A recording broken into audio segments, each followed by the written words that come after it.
Hey everyone, this is Kerbenik, and at long last, I am finally bringing you a Granfia deck profile. So I want to start this off by saying that I know I've had a lot of different Granfia videos on my channel at this point, and this build is only going to be my personal build. We have actually featured another person's build. I'll try and see if I can get him to do a deck profile at some point, but I will say our builds are actually fairly different. As we'll be talking about in this video, his build is a lot more focused around order cards, and it is very weird, and it somehow works. I'll say it has about the same amount of success rate as this deck does, so if you want to see that build, I will try and get it onto the channel, but for now, we're just going to be taking a look at my builds. So we're going to start off, of course, with the ride line. Obviously, your grade 0 starter. You don't actually have to play the grade 0 in this ride line, which is the only thing that you can change about it, because the grade 1 says that when it's ridden upon by the grade 2, you just got to call a plant token to your guard, so very similar to Rorowa. But the grade 2 skill is if you have a plant token, and I'm actually just reading this for the first time, you do actually need to have the grade 1 in soul in order to activate this skill. So when you would ride a grade 3, if you have that plant token, you can ride without discarding a card. So for playing this deck, make sure that you keep your grade 1 in soul before you ride into grade 3. It does matter a little bit for one of the cards that we are going to be seeing, but you know, it's honestly just Soul Blast the grade 0 and you're totally fine. And then, of course, Granfia himself, the Laven Lord. So he has that act once per turn. You Soul Blast 1, and then all your plant tokens become plant gauges, and you call a Noble Rose token to your back row center rearguard, and you put all of your plant gauges on that unit. So for first time, I figured we will go over actually a token card, because the Noble Rose token that it's talking about is this thing. So this is your Noble Rose token. It can't be moved to other circles, so even if you called that grade 1 from set 2, you can't actually swap it around. If you have Vanguard Granfia, it gets all of the effects. So when you would place a plant token on rearguard, it becomes a gauge for this token instead. So that basically means that all of your token generation cards turn into plant gauge generation cards. So you can't actually have any tokens while this thing is out. And then this unit also gets plus 5k for each of its gauge, and it is a 5k base. So when you would retire rearguards as cost, it can be paid by playing, basically when you can retire rearguards, as long as they can be plant tokens, you can also discard this card's plant gauges. So basically, the plant gauges are counted as rearguards. If you want to play any order cards or effects that retire for cost, you can actually use your plant gauges as a substitute. But of course, in this deck, we are not actually doing any of that. We're just here for the Noble Rose token. And then the second skill, which is the main skill for Granfia, which is at the end of the battle attacks, you put one or more, a total of up to 5 Noble Rose tokens or plant gauges into your drops. You choose one of your rearguards, it gets plus 5k until the end of turn for each card put into the drop for this cost. Then if you put 3 or more cards, you get to actually stand that unit. Now, one thing to note about that second skill is that unlike a lot of overdressed boss units, that second skill is not locked to your opponent being grade 3, which really contributes to Granfia's win condition. We're just trying to rush them out of the game as quickly as possible. So if you go for, you really do want to be going first with this deck, because you have a lot of good first attacking plays, and you want to be pushing as much damage as possible. And especially since you don't have to wait for your opponent to be on grade 3 to do anything, you want to beat their face in and make them be at 3 or 4 by the time they ride to grade 3, so that when you go into your second Granfia turn, you're actually finishing it out or pushing them really far and forcing them to commit a lot of cards from hand to the point where they just run out of guard cards. So one final note about that second skill, you can actually send, you basically just think of it as cards. You need to send at least 3 cards. So if you have the Noble Rose token and let's say 3 plant gauges, you can send the 3 plant gauges to restand, but you can actually also send the Noble Rose token itself to send 4, and you get another 5k from it. So if you are in a pinch, you can actually send a Noble Rose token and 2 plant tokens, which we actually do have quite a few cards here in the deck that get you to this situation with 1 card. So you can send just these 3, give your rearguard an extra 15, and since you sent a total of 3 cards, you do actually get to restand it, which is the minimum that you need to send in order to restand. And do note that sometimes you do actually want to do that, where you're committing only maybe 4 or 5 with the Noble Rose token, 4 gauges, and then the token, because there are a lot of rearguards, a lot of decks in the meta that can actually retire. And the one thing you don't want to happen with this deck is leave your Noble Rose token on board when it has a ton of plant gauge, and then just have your opponent retire it. So, like I said in one of the videos, you do need to be a little conservative with this deck. We're not slapping down everything. You need to hold on to some cards. Basically, what you want to do is you want to refill the Noble Rose token every single turn, rather than pump it up once and have a ton of plant gauges. But that's mainly just to play around a lot of the different matchups in the meta at this time.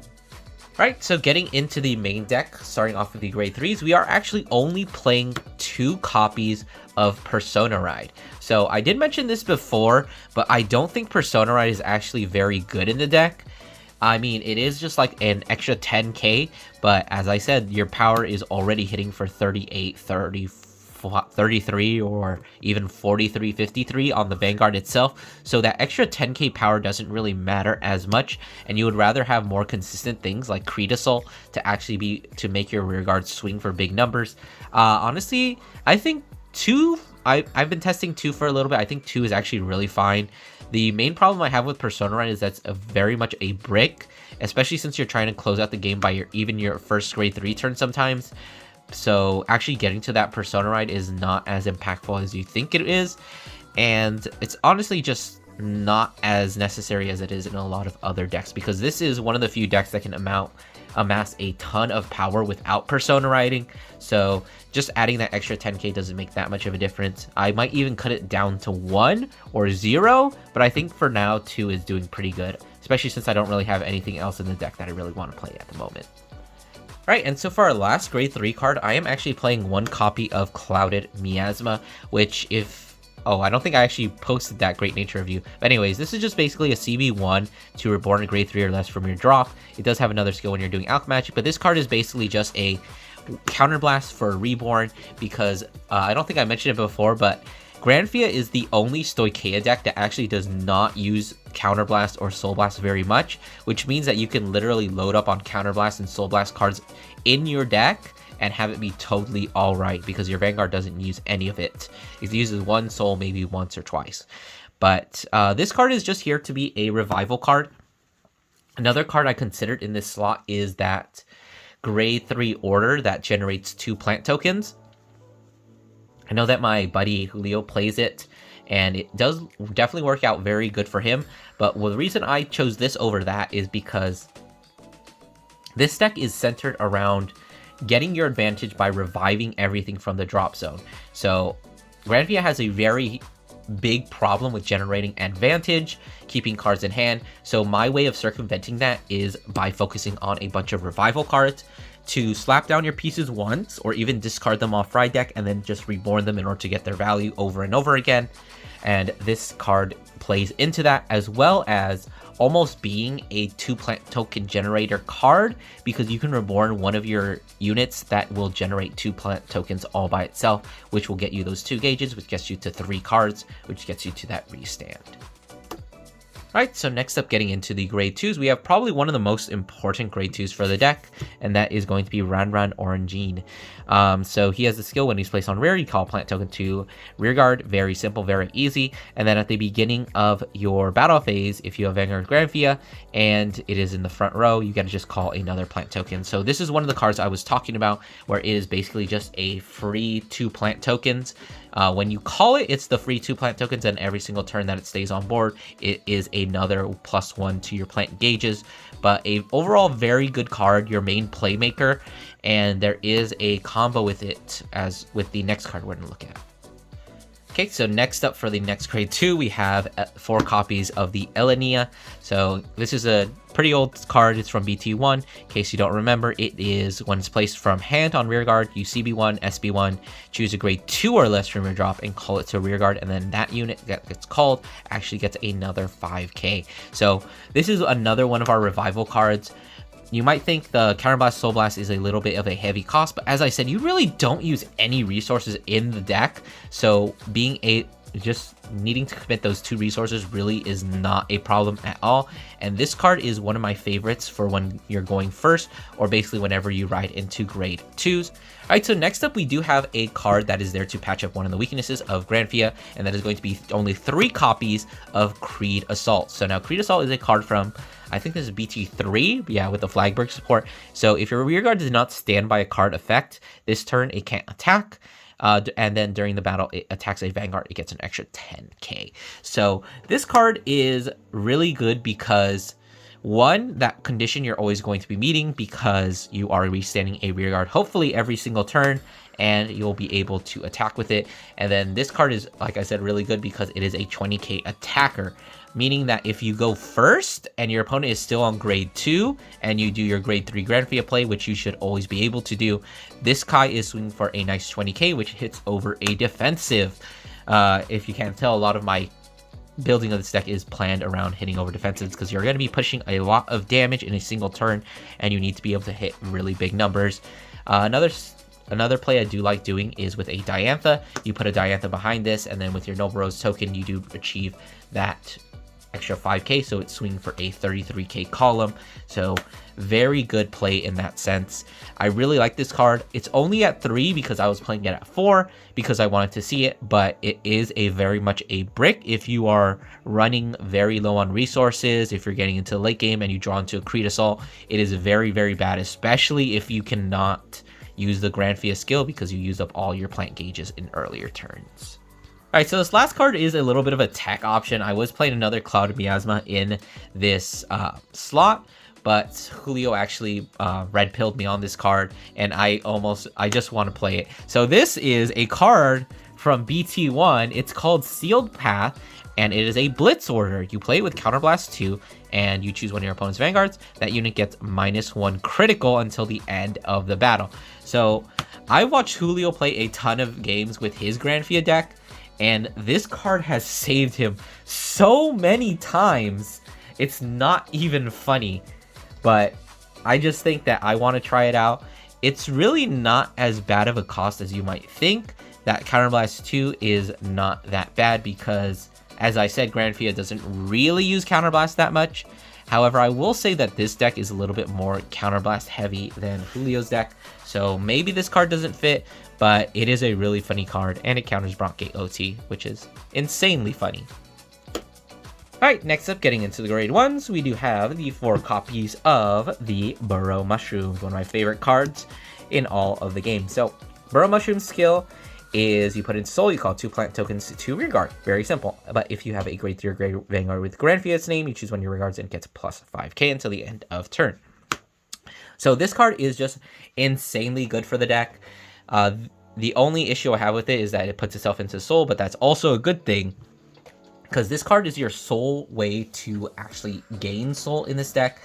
But you really don't need as much Soul in this deck as you think. You need one for the grade 3 Granfia. Sometimes you activate it twice, and then you also just need a Soul for Elena. And I believe that's all the Soul Blast cards that we have in the deck. So being able to cycle through your mushrooms and use them continuously, and just with one copy, cycling it, putting in Soul Blasting, and then reborning it is how you play the deck. So this card does double duty, where it produces 2 plant gauges. So this card by itself is a restand with a Noble Rose token, or not even without the Noble Rose token. If you're on your grade 3 Vanguard and you have 0 Soul and you don't have a Noble Rose token, you can literally call a Burrow Mushrooms, put it into Soul, call your 2 plant tokens, and then you can literally just Soul Blast out the mushroom and then call your Noble Rose on top, and that gets you to your restand instantly. I don't know where I put my Noble Rose token right now, but I'm sure you get the picture. And one last thing I will say about Burrow Mushrooms is that extra 5k is very, very nice, because a lot of the times if you're running low on resources, let's say you only have the orange left, you can actually, and you didn't Persona Ride, you can put him into the Soul, give the orange an extra 5k, and now it can swing at the Vanguard unboosted. Although if you have a booster, you should probably just boost with it, especially if it's like an 8k, and that makes it 23, which is a nice number. So yeah, definitely very much an MVP of this deck. Alright, so next up for our grade 1s, we do have the 4 copies of Diantha, which is our last reborn card. So with the order, the 3 Dianthas as well as the 3 Elenias, that is a total of 9 revival cards that you can play in the deck to basically reuse your pieces. And I think that is the nice ratio, because you don't want to have all revival cards, but you also don't want to have all plant token cards. So achieving that nice balance is really the main thing that you're looking to do in Granfia. Anyways, there's a card in front of us. Let's talk about it. So this is Diantha. When it's placed from hand, if your Vanguard is grade 3 or greater, you counterblast 1, choose a grade 3 or less card from your drop, and then you can call it to rearguard. Then during your turn, if your back row, this is an errata, do make note of that, if your back row has 2 or more grade 1 or less rear guards, it gets an extra 5k. So that grade 1 or less requirement is actually very, very easy to achieve, just because you will always have the Noble Rose token behind your Vanguard, and then if you have this in the back row, it's always going to be a 13k booster. If you can manage to find another grade 1 to stick in the back row, you can actually move Diantha up and have her be a 13k attacker, but do note that she cannot be a 13k attacker all by herself, even if you have just the Noble Rose token.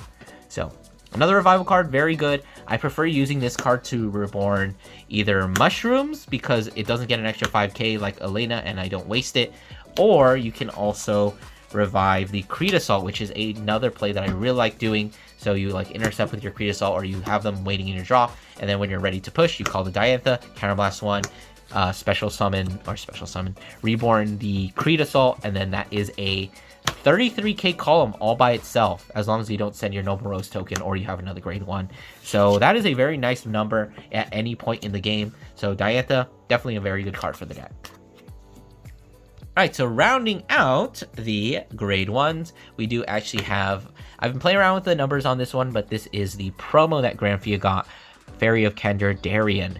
So Darien has the skill where only in the back row rearguard circle at the beginning of your battle phase, if you have Vanguard with Granfia in its card name, you call up to 1 plant token to rearguard, and then if you have your Noble Rose token, you can counterblast 1 and draw a card. So I was playing this card at 2 for a while. I think I took out 1 copy of a Persona Ride for another copy of this card, just because I found myself needing a little bit more plant generation tokens or plant generation cards. But this card is another one that generates a plant token every single turn, and it is actually very good that it's in the back row, because what you can do is you have your orange and you have your Darien, and then you get 2 plant tokens off both of them once you go into the battle phase. And I will say that it's better to have this in multiples than it is this, because if you go on to multiple Rands, you only have 2 front row rear guard circles, so you can only get so many plant tokens out of them, especially if you want to have a Creed Assault on the other column. But this card does pretty good, and the extra draw for the Counterblast is actually very good. Like I said, you don't really use Counterblast at all for anything in this deck, so if you have literally just a free Counterblast, you might as well just use it for Darien, get an extra card. Increases your ability to survive, makes it easier to block attacks, and then win back on the clapback. So pretty good card.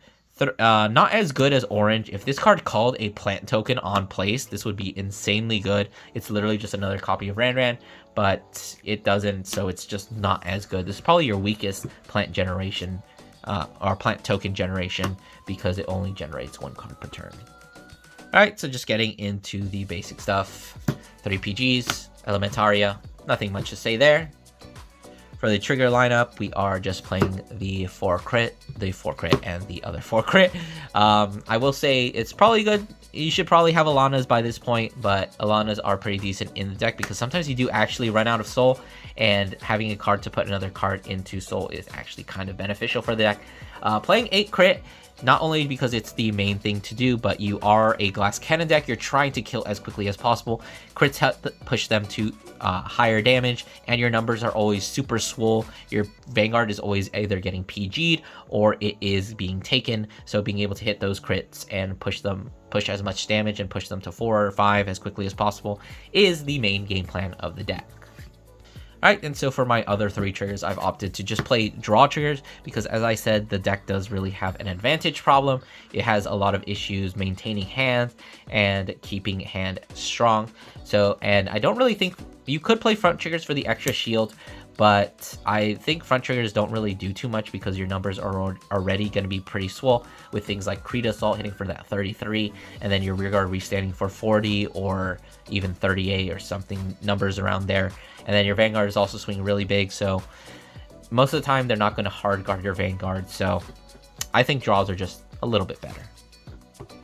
Okay, just rounding out, heals, and of course OT. Playing Sokeo OT, like I say in pretty much all of my deck profiles, just because it is a critical, and extra critical is, you know, good. And technically you could play Alberia if you want to make this a little bit budget, because the extra 100 million is guaranteeing those other two attacks, I guess. But I don't know, your numbers are already really big. Hitting this is so much better than hitting on Alberia. I mean, you can just give the 100 million here, Super Swole Column with a front trigger from this, and heal damage, critical damage. I think this card is just so much better. Right, so I figured we'd end up with just a little bit of a test hand. Hopefully we can get to see some of the plays that the deck can make. So opening this hand is a little bit problematic. We do have Persona Ride, which is nice, and we do have the Alemnia, which is a card that we definitely want to. However, you might notice we have 0 plant token generation, so that is a little bit worrying. So I'm actually going to mull 3 here, even though I might want to keep one of those triggers and maybe even that Creed Assault. Hopefully we can draw into some plant generation. We did get the mushroom, so we're safe in that sense. A PG, probably matchup dependent, and then another critical trigger, so we're doing pretty good at this point. So going to be drawing into turn, hoping we can draw into a plant token generation, but it's looking like we might not get it, so we're just going to be discarding that grade 1, or that grade 1, that draw trigger. I don't know what I'm talking about. Anyways, riding into the grade 1, probably going to be taking at least 1 damage during this turn. If your opponent calls something, what I would do is, if they call rear, you take the rear swing and then no trigger, and then if the Vanguard is being unboosted, then you would just hit a 15k for a OT to pass, and then you go into your turn. So you would draw for turn. Unfortunately, still no orange.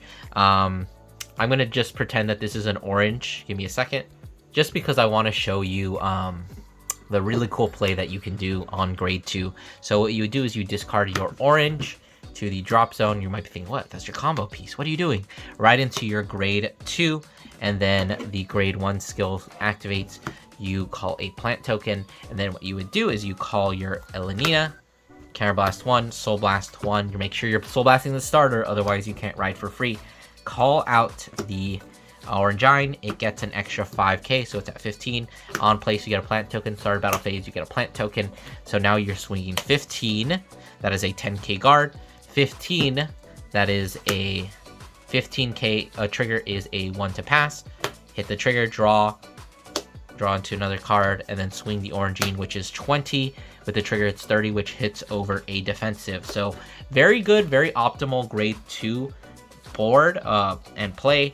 If you really wanted to, you might actually be able to grade 2 game with this, considering you have a full board and you have still 5 cards in hand. So consider it. I wouldn't consider it too much because your grade 3 play is so much more pressure. But anyways, so going into this next turn, probably going to be taking a damage. Ooh, a heal trigger. Probably not going to be able to heal because we probably dealt 2 damage during that last turn. But we're going to be standing and drawing. Ooh, a Creed Assault, very good. So what we would do is, normally I would try to intercept with this as much as possible. So let's say we intercept with that to block one of the attacks. Since we have a plant token and we have the grade 1 in soul, we can ride for free. And then we would just Soul Blast 1 and then get our Noble Rose token. So in this situation, we are going first. So this Creed Assault is actually very good. We can call it down. Unfortunately, well, actually we are already at that point, because since we kept the Orangine on board, we are going to start the battle phase, and we're going to get 1 more plant gauge to our Noble Rose token. So we start off with the Orangine. He is going to be swinging for 10 at the opponent's 10 Vanguard, and then we'd swing our Vanguard for 13. He gets another basically 5k for every card in this pile. 13, 23, 33, 38. So a very big number, very difficult to block, especially if you're at grade 2. So that's either a PG or take damage. Drive check. Critical trigger, like I was saying. Crit here, power to the Creed Assault because Creed Assault is ironically going to be the smaller number during this next turn. And then second check a Diantha. So we're going to deal that 2 damage. And then in this situation, it might actually be a good idea to just send 3 instead of all 5 or even 4. Just because at this moment, we don't really have a lot of plant generation. I mean, if we let our Orangine die, we can always reborn it off of the Diantha. So we need to think about what we're going to do, what's going to happen next turn. We also want to keep Creed Assault because he is a very good attacker for next turn. So in this situation, I think because we draw check the Diantha, it's actually a safe play to go ahead and go for 4. Probably not 5 because I want to conserve the soul a little bit. Although honestly we should just go for 5 because we're going to Persona Ride next turn and we're going to get another soul, so we can just get another plant token. So we're going to restand the Orangine. It's going to get an extra 25k since we sent 5 cards, so this is going to be a 35k column. And then this Creed Assault got the trigger power, but it's already hitting for 20, so 30 at the Vanguard, and then another 35. So as you can see, these are really big numbers that we're smacking the opponent with already before they can even hit that grade 3 turn. Alright, that's going to do it for my Granfia deck profile. I hope you guys enjoyed. I know a lot of people have been asking for it, so here it finally is. I'll see if I can get my buddy's deck profile, the order build, but no promises right now. But anyways, go ahead and do all those YouTube things, like, comment, subscribe, and I'll see you guys in the next one.